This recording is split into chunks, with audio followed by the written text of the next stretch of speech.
This is my fourth great grandpa, Hans Peter Iverson. He was an early Latter-day Saint pioneer and convert.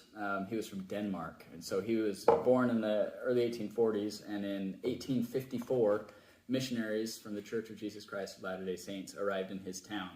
Now, he and his family decided to be baptized, and then his family decided to emigrate to Utah.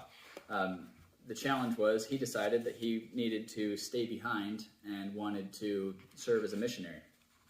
The issue was, in parts of Denmark at that time, the crown ruled that if you were preaching a different gospel than Lutheranism, that you could be locked up. And so Hans Peter Iverson was locked up. He spent time in prison, about a full year in prison, and he decided to make the most of that time, where he taught himself English while in prison in preparation for coming to the United States.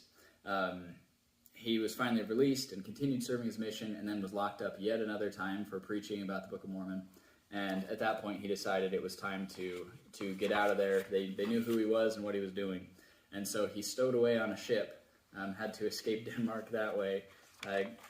On the ship, he married a wonderful woman named Annie D. Neeson, who he had taught as a missionary. And they came across the plains together, behind a cart towed by a horse or an ox that they named Columbus. He has an amazing history and story here in the United States as he worked to settle southern Utah, where I live now. I'm grateful for his example and the awesome things that he did for me.